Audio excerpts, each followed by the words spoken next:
তাদের প্রতি চ্যালেঞ্জ ছুড়ে দিলাম। যেই বিদ্যুতের সমস্যা রয়েছে, সরকার থেকে ভালো কোনো পরিকল্পনা নিয়ে আসতে পারে, যে পরিকল্পনা আগামী 3 মাসের মধ্যে, আর 3 মাস, আরো 3 মাস আমি তাদেরকে দিলাম, যদি 6 মাসের মধ্যে তারা সমস্যার সমাধান করতে পারে, তাহলে তাদের প্রত্যেকটি পরিকল্পনা আমরা বাস্তবায়ন। বাংলাদেশের বিদ্যুৎ সংকট এখন আর শুধু লোডশেডিং কিংবা বিদ্যুৎ সরবরাহের সমস্যা নয়, এটি পরিণত হয়েছে সরকারের পরিকল্পনা, প্রশাসনিক সক্ষমতা এবং বিরোধী দলের বিকল্প প্রস্তাব, তিনটির বাস্তব পরীক্ষায়।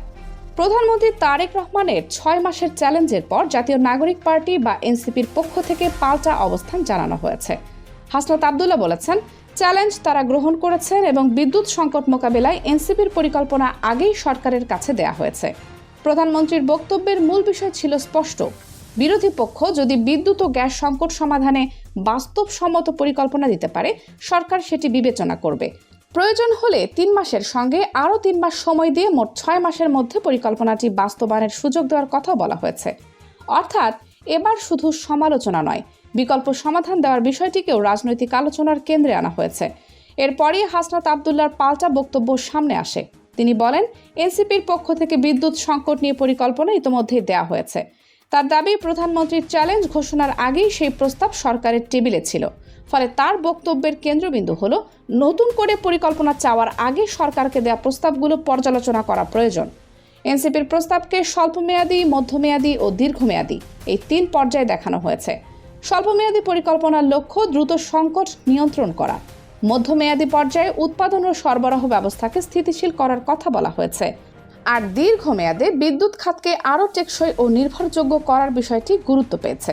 কারণ বাংলাদেশের বিদ্যুৎ সংকটের পেছনে একক কোনো কারণ নেই। বিদ্যুৎ উৎপাদনের সঙ্গে সরাসরি যুক্ত গ্যাস ও জ্বালানি সরবরাহ, এর সঙ্গে রয়েছে জ্বালানি আমদানি, বিদ্যুৎ কেন্দ্রের রক্ষণাবেক্ষণ, সঞ্চালন ও বিতরণ ব্যবস্থা, উৎপাদন সক্ষমতা, চাহিদার পূর্বাভাস এবং খাতটির আর্থিক ব্যবস্থাপনা। ফলে একটি নতুন বিদ্যুৎ কেন্দ্র চালু করলেই পুরো সংকটের সমাধান হবে, বাস্তবতা এতটা সরল নয়। বিদ্যুৎ সরবরাহে ঘাটতির প্রভাবও সরাসরি মানুষের জীবনে পড়ে। শিল্প কারখানায় উৎপাদন ব্যাহত হয়, ক্ষুদ্র ব্যবসায় বাড়ে খরচ, হাসপাতাল ও জরুরি সেবাকে বিকল্প বিদ্যুৎ ব্যবস্থার উপর নির্ভর করতে হয়। কৃষি, সেচ, পানি সরবরাহ এবং দৈনন্দিন ব্যবসায়িক কার্যক্রমও বিদ্যুতের উপর নির্ভরশীল। তাই বিদ্যুৎ সংকটের সমাধান শুধু একটি মন্ত্রণালয়ের প্রশাসনিক কাজ নয়, এর সঙ্গে অর্থনীতি ও জনজীবনের বড় অংশ জড়িয়ে আছে।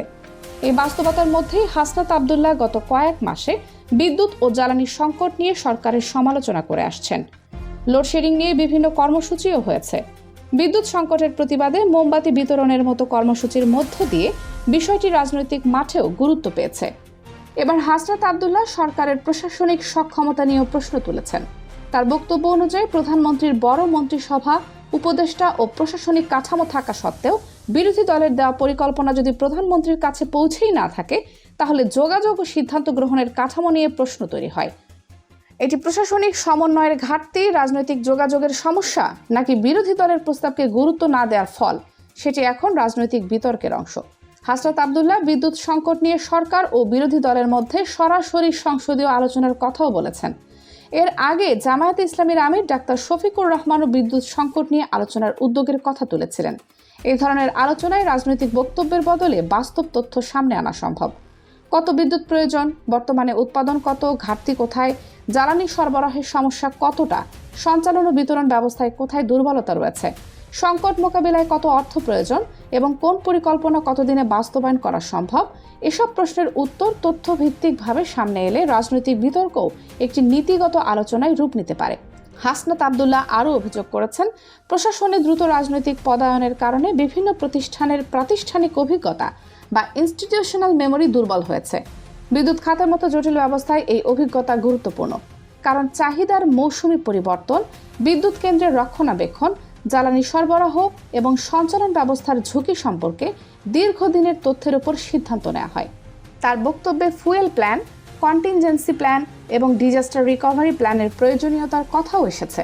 অর্থাৎ জ্বালানি সরবরাহ কমে গেলে, বড় কোনো বিদ্যুৎ কেন্দ্র বন্ধ হয়ে গেলে, আন্তর্জাতিক বাজারে জ্বালানির দাম বেড়ে গেলে কিংবা প্রাকৃতিক দুর্যোগের সঞ্চালন ব্যবস্থা ক্ষতিগ্রস্ত হলে কিভাবে বিদ্যুৎ সরবরাহ সচল রাখা হবে, এসব পরিস্থিতির জন্য আগাম প্রস্তুতির উপর গুরুত্ব দেওয়া হয়েছে। বিদ্যুৎ খাতে ভর্তুকি ও ক্যাপাসিটি চার্জ নিয়েও তিনি প্রশ্ন তুলেছেন। সংকট মোকাবেলায় ব্যয় কমাতে গিয়ে কোন খাতে অর্থ কমানো হচ্ছে এবং বিদ্যুৎ উৎপাদন সক্ষমতার জন্য যে অর্থ ব্যয় হচ্ছে তার বিপরীতে জনগণ কতটা বাস্তব সুবিধা পাচ্ছে এই হিসাবও স্বচ্ছভাবে প্রকাশের দাবি উঠে এসেছে। সবশেষে এসে দাঁড়াচ্ছে 6 মাসের সময়সীমা।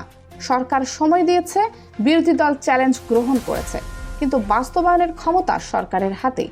বাজেট, মন্ত্রণালয়, প্রশাসন এবং রাষ্ট্রীয় বিদ্যুৎ প্রতিষ্ঠানগুলো সরকারের নিয়ন্ত্রণে। তাই এই 6 মাস শেষ হলে জনগণের কাছে সবচেয়ে গুরুত্বপূর্ণ হয়ে উঠবে ফলাফল। রাজনৈতিক বক্তব্যে কে জয়ী হলো সেটি হয়তো দলগুলোর কাছে গুরুত্বপূর্ণ, কিন্তু সাধারণ মানুষের কাছে হিসাবটা অনেক সহজ। বিদ্যুৎ সরবরাহ কতটা স্থিতিশীল হলো, লোডশেডিং কতটা কমলো, শিল্প ও ব্যবসায় উৎপাদন কতটা স্বাভাবিক হলো এবং বিদ্যুৎ খাতে সরকারের পরিকল্পনা কতটা কার্যকর হলো, শেষ পর্যন্ত মূল্যায়ন হবে এসব বাস্তব সূচকেই। এখন তাই বিদ্যুৎ সংকটের এই রাজনৈতিক চ্যালেঞ্জকে বাস্তব সমাধানের পরীক্ষায় পরিণত করার দায়িত্ব সরকারের। আর বিরোধী দলের দায়িত্ব তাদের প্রস্তাবকে শুধু রাজনৈতিক বক্তব্যে না রেখে বাস্তবসম্মত, হিসাবভিত্তিক এবং বাস্তবায়নযোগ্য পরিকল্পনা হিসেবে সামনে তুলে ধরা। 6 মাস পর এই দুই পক্ষের দাবির চূড়ান্ত বিচার করবে বিদ্যুৎ সংকটে থাকা জনগণের বাস্তব অভিজ্ঞতায়। কানিজ ফাতেমা, সোমা, 0 টিভি।